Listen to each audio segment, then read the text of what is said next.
क्या आपने कभी ये महसूस किया है कि आप रोज पूजा करते हैं, दिया जलाते हैं, अगरबत्ती लगाते हैं, फिर भी घर में बरकत जैसे रुक सी गई है? ना पैसा टिकता है, ना मन शांत रहता है और बिना किसी बड़ी वजह के घर में तनाव बना रहता है। अगर ऐसा है तो बहुत संभव है कि गलती आपकी पूजा में नहीं बल्कि पूजा घर में रखी कुछ चीज़ों में हो। आज जो बात मैं बताने वाला हूँ वो बहुत कम लोग जानते हैं और जो जानते भी हैं वे अक्सर उसे हल्के में ले लेते हैं। लेकिन शास्त्र साफ कहते हैं कि पूजा घर में रखी कुछ गलत चीज़ें धीरे धीरे बिल्कुल खामोशी से घर की पूरी बरकत को ख़त्म कर देती है। इसलिए अगर आपके घर में भी पूजा स्थान है तो इस बात को अंत तक ध्यान से सुनिए। नमस्कार मित्रों, सनातन परंपरा में पूजा घर को घर का सबसे पवित्र स्थान माना गया है। यह वह स्थान होता है जहाँ से पूरे घर की ऊर्जा जन्म लेती है। जिस घर में पूजा स्थान संतुलित होता है उस घर में चाहे कितनी भी परेशानियां आएं, लेकिन भीतर कहीं ना कहीं शांति बनी रहती है। और जिस घर में पूजा स्थान में गड़बड़ी हो वहां पूजा होने के बावजूद भी मन अशांत रहता है। अक्सर लोग ये सोचते हैं कि पूजा घर में भगवान की मूर्ति रख दी, दिया जला दिया, बस इतना ही काफ़ी है। लेकिन शास्त्र कहते हैं कि पूजा केवल एक कर्म नहीं है, पूजा एक पूरी व्यवस्था है। पूजा घर में क्या रखा है, कैसे रखा है और किस भावना से रखा है, इन तीनों बातों का सीधा असर घर की बरकत पर पड़ता है। आज सबसे पहले हम बात करेंगे एक ऐसी चीज़ की जो लगभग हर घर में पूजा घर के अंदर या उसके आसपास रखी जाती है और लोग उसे पूजा से जुड़ी हुई बहुत शुभ वस्तु मान लेते हैं। लेकिन वास्तव में अगर वही चीज़ गलत रूप में पूजा घर में रखी हो तो वह धीरे धीरे पूरे घर की ऊर्जा को भारी बना देती है। बहुत से घरों में आप देखेंगे कि पूजा घर में पुरानी तस्वीरें रखी होती है, कभी किसी रिश्तेदार की, कभी किसी संत की, कभी किसी ऐसे व्यक्ति की जो अब इस संसार में नहीं है। लोग सोचते हैं कि इन्हें पूजा घर में रखने से सम्मान होता है, लेकिन शास्त्रों में पूजा घर का अर्थ केवल श्रद्धा नहीं है बल्कि वह जीवन ऊर्जा का केंद्र होता है। पूजा स्थान सत्व गुण का स्थान होता है। वहाँ जीवन होना चाहिए, चेतना होनी चाहिए और सकारात्मक प्रवाह होना चाहिए। जब पूजा घर में ऐसी तस्वीरें रख दी जाती है जो शोक, विरक्ति या मृत्यु से जुड़ी होती है तो वह ऊर्जा पूजा स्थान के स्वभाव से मेल नहीं खाती। इसका असर धीरे धीरे दिखाई देता है। पहले मन भारी रहने लगता है, फिर पूजा में मन नहीं लगता, फिर बिना वजह चिड़चिड़ापन बढ़ने लगता है और इंसान समझ ही नहीं पाता कि गलती आखिर हो कहाँ रही है। यही कारण है कि शास्त्र कहते हैं कि पूजा घर में केवल वही वस्तुएं होनी चाहिए जो जीवन, आशा और शांति का भाव दे। पूजा स्थान यादों का संग्रहालय नहीं है, वह ऊर्जा का केंद्र है। अब एक और बहुत सामान्य गलती की बात करते हैं जिसे लोग भक्ति समझकर करते हैं। कई लोग पूजा घर में बहुत पुरानी, टूटी हुई या खंडित मूर्तियां रख देते हैं। कभी किसी मूर्ति का हाथ टूट गया, कभी रंग उतर गया, कभी मूर्ति में दरार आ गई। लोग सोचते हैं अब इसे कैसे हटाएं, भगवान का अपमान हो जाएगा। लेकिन शास्त्रों में खंडित मूर्ति को पूजा स्थान में रखना उचित नहीं माना गया है। खंडित मूर्ति ऊर्जा के प्रवाह को रोक देती है, वह पूजा को स्थिर नहीं रहने देती। इसका प्रभाव धीरे धीरे घर के निर्णयों पर पड़ने लगता है। घर में उलझन बढ़ने लगती है, काम बनते बनते रुक जाते हैं और फिर व्यक्ति भाग्य को दोष देने लगता है, जबकि असंतुलन पूजा स्थान से ही शुरू हो चुका होता है। इसलिए पूजा घर में हमेशा स्वच्छ, संपूर्ण और सम्मानजनक वस्तुएं ही होनी चाहिए। अब यहाँ एक बहुत ज़रूरी बात समझनी चाहिए। शास्त्र हमें डराने के लिए नियम नहीं बनाते, वे हमें संतुलन सिखाने के लिए नियम बताते हैं। पूजा का उद्देश्य डर नहीं है, पूजा का उद्देश्य शांति है। और शांति तभी आती है जब पूजा स्थान ऊर्जा के अनुरूप हो। अभी हमने पूजा घर से जुड़ी उन गलतियों की बात शुरू की है जो देखने में छोटी लगती है लेकिन असर में बहुत बड़ी होती हैं। अभी और भी बातें हैं जो जानना आपके लिए बहुत ज़रूरी है, क्योंकि पूजा घर में एक और ऐसी चीज़ होती है जिसे लोग बिल्कुल सामान्य समझ लेते हैं, लेकिन वही चीज़ धीरे धीरे घर की बरकत को रोक देती है। और यही बात बहुत कम लोग गहराई से समझ पाते हैं। अब ज़रा एक पल रुककर अपने घर के पूजा स्थान की कल्पना कीजिए।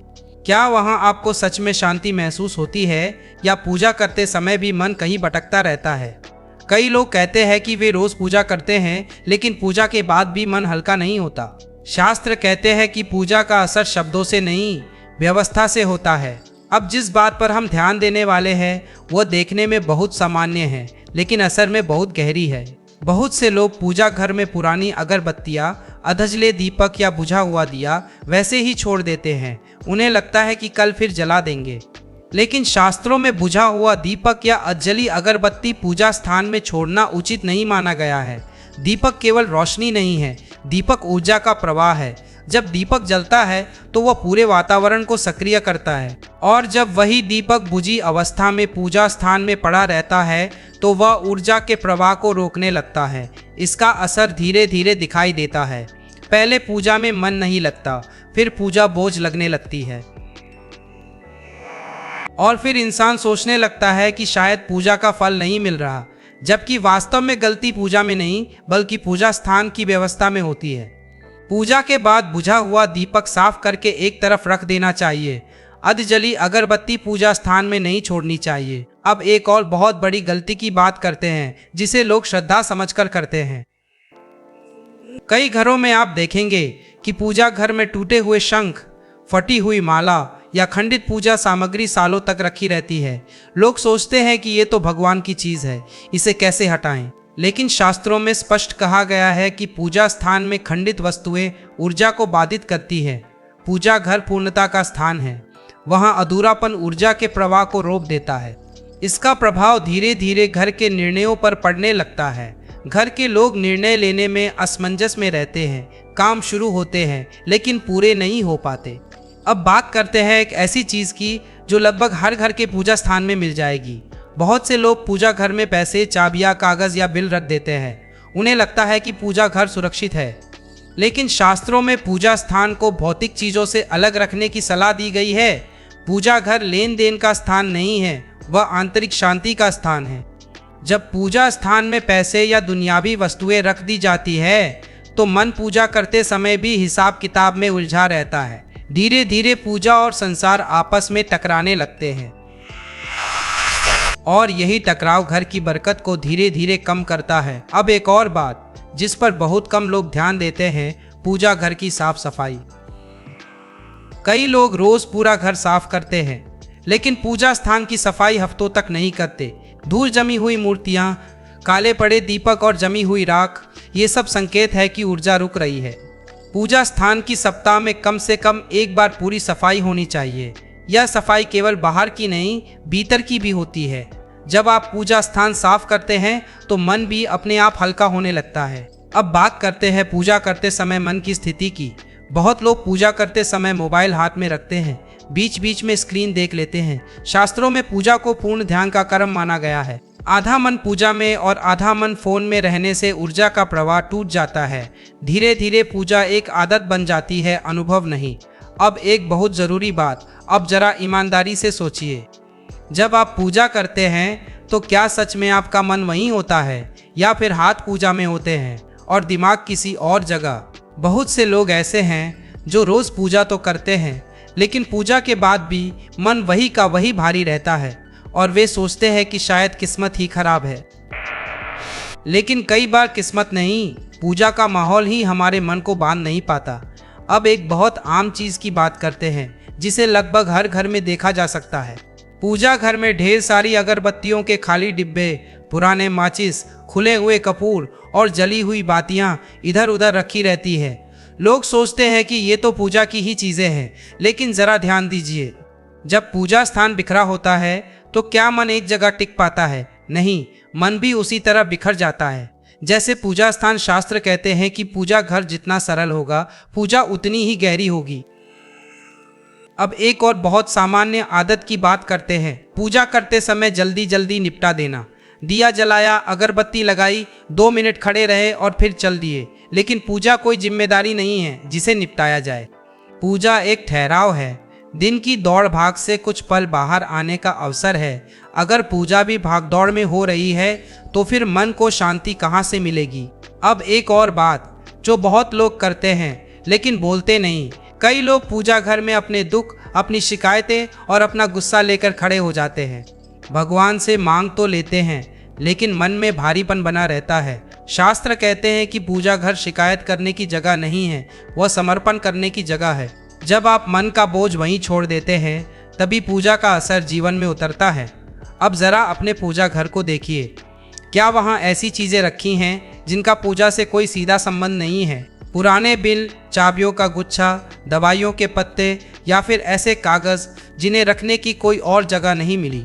लोग कहते हैं कि पूजा घर सुरक्षित है, लेकिन शास्त्र कहते हैं कि पूजा घर दुनियादारी से दूर रखने की जगह है।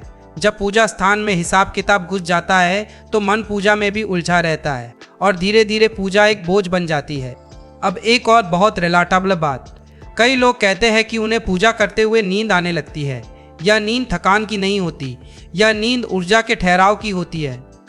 जब पूजा स्थान में हवा नहीं चलती, रोशनी नहीं होती और चीज़ें जमी रहती हैं तो ऊर्जा भी जमी रहती है। इसीलिए पूजा घर में थोड़ी खुली जगह, थोड़ी रोशनी और थोड़ी हवा बहुत ज़रूरी होती है। अब एक और आदत जो आजकल बहुत बढ़ गई है, पूजा करते समय मोबाइल पास में रखना। कभी घंटी बजाते हुए नोटिफिकेशन देख लिया, कभी दिया जलाते हुए मैसेज पढ़ लिया। पूजा में मन का बंटना सबसे बड़ा नुकसान है। शास्त्र कहते हैं कि अगर पूरा ध्यान नहीं दे सकते तो थोड़ी देर पूजा करो, लेकिन पूरी तन्मयता से करो। अब ज़रा उस स्थिति की कल्पना कीजिए, घर में सब ठीक चल रहा है, कोई बड़ी परेशानी नहीं है, फिर भी मन संतुष्ट नहीं रहता। ऐसे में अक्सर कारण पूजा घर का असंतुलन होता है, क्योंकि पूजा स्थान घर का दिमाग नहीं होता, वह घर का दिल होता है। और जब दिल भारी हो जाए तो सब कुछ भारी लगने लगता है। अब एक बहुत छोटी लेकिन बहुत असरदार बात, पूजा घर में कभी भी टूटे हुए फूल या सूखे फूल ज़्यादा देर तक ना रखें। फूल जीवन का प्रतीक होते हैं, जब वे सूख जाते हैं तो उन्हें सम्मान के साथ हटा देना चाहिए। उन्हें पकड़े रखना ठहराव को बढ़ाता है। अब एक और बात जो बहुत लोग करते हैं, कई लोग पूजा घर को धीरे धीरे स्टोर रूम की तरह इस्तेमाल करने लगते हैं। वहाँ पूजा से ज़्यादा सामान जमा हो जाता है और फिर पूजा कोने में सिमट जाती है। शास्त्र कहते हैं कि जहाँ पूजा सिमट जाती है वहाँ बरकत भी धीरे धीरे सिमट जाती है। अब ज़रा अपने घर के पूजा स्थान को आज मन ही मन देखिए। क्या कोई चीज़ ऐसी है जो वहाँ सिर्फ आदत के कारण रखी हुई है? अगर है तो वही चीज़ ऊर्जा को रोक रही है। याद रखिए, पूजा घर में कम चीज़ें लेकिन सही चीज़ें सबसे ज़्यादा असर करती है। पूजा का अर्थ जोड़ना नहीं है, पूजा का अर्थ हल्का होना है। और जब पूजा घर हल्का होता है तो जीवन भी अपने आप हल्का होने लगता है। अभी जो बातें हमने समझी वे देखने में बहुत सामान्य लगती हैं, लेकिन यही बातें पूजा को एक रस्म से निकालकर अनुभव बना देती है और यही अनुभव धीरे धीरे घर की बरकत को फिर से बढ़ने देता है। अब एक बहुत ज़रूरी बात पर ध्यान दीजिए, जिसे अक्सर लोग समझते तो हैं लेकिन गंभीरता से लेते नहीं। बहुत से लोग कहते हैं कि हमारे घर में पूजा घर तो है, फिर भी जीवन में उतार चढ़ाव क्यों बना रहता है। शास्त्रों में साफ कहा गया है कि पूजा का असर तुरंत नहीं, धीरे धीरे दिखाई देता है। ठीक उसी तरह जैसे गलतियों का असर भी धीरे धीरे सामने आता है, पूजा घर में रखी चीज़ें तुरंत नुकसान नहीं करती, लेकिन समय के साथ घर की ऊर्जा को बदल देती है। यही कारण है कि कई लोग कहते हैं पहले सब ठीक था, अब पता नहीं क्या हो गया।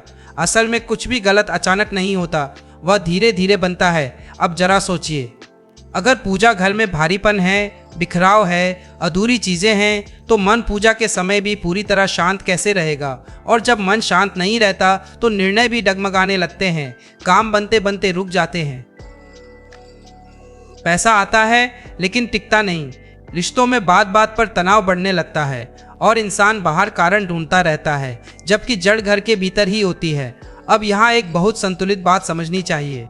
शास्त्र कभी ये नहीं कहते कि आप डर जाएं या हर चीज़ को अशुभ मानने लगे।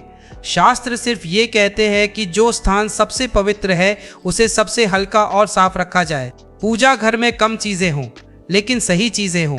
जो चीज़ पूजा से जुड़ी नहीं है, जिसका वहाँ कोई काम नहीं है, उसे वहाँ रखने की आदत धीरे धीरे छोड़नी चाहिए। अब एक छोटा सा अभ्यास बताता हूँ। आज या कल जब भी समय मिले, पूजा घर के सामने कुछ देर चुपचाप बैठिए, बिना पूजा किए बस देखिए। क्या वहाँ आपको सच में शांति महसूस होती है या मन तुरंत किसी और बात में चला जाता है? अगर मन टिकता नहीं है तो समझ लीजिए कि पूजा घर को थोड़ा संतुलन चाहिए। धीरे धीरे एक एक करके अनावश्यक चीज़ें हटाइए। टूटी, पुरानी या बेकार वस्तुओं को सम्मान के साथ बाहर कीजिए। आप देखेंगे कि कुछ ही दिनों में पूजा का अनुभव बदलने लगेगा। पूजा बोझ नहीं लगेगी, मन खुद ब खुद वहां बैठने लगेगा। और जब मन पूजा स्थान में टिकने लगे तो जीवन के बाकी हिस्से अपने आप संतुलित होने लगते हैं। याद रखिए, पूजा घर कोई सजावट नहीं है, वह घर की दिशा तय करता है। अगर वहाँ स्पष्टता है तो जीवन में भी स्पष्टता आती है, और अगर वहाँ अव्यवस्था है तो जीवन में भी उलझन बनी रहती है। बहुत से लोग पूछते हैं कि क्या इन छोटी बातों से वाकई फर्क पड़ता है? तो जवाब है, फर्क हमेशा छोटी बातों से ही पड़ता है। बड़े बदलाव छोटी छोटी समझ से ही आते हैं। अगर आज आपने इन बातों में से एक भी बात पर ध्यान दे लिया तो समझिए आपने सही दिशा में पहला कदम रख दिया। अब अंत में मैं आपसे सिर्फ एक बात कहना चाहूँगा। अगर इस वीडियो में बताई गई बातें आपके घर, आपकी पूजा और आपके जीवन से जुड़ी हुई लगी हों तो इस ज्ञान को अपने तक सीमित मत रखिए। ऐसे ही सनातन, शास्त्र और जीवन से जुड़े सरल लेकिन गहरे विषयों के लिए हमारे YouTube चैनल एपिक सनातन को ज़रूर सब्सक्राइब करें। आपका एक सब्सक्रिप्शन हमें ये प्रेरणा देता है कि हम ऐसे ही सच्चे और उपयोगी विषय आप तक लाते रहे। आप सभी का धन्यवाद। ईश्वर आपके घर में सुख, शांति और समृद्धि बनाए रखें।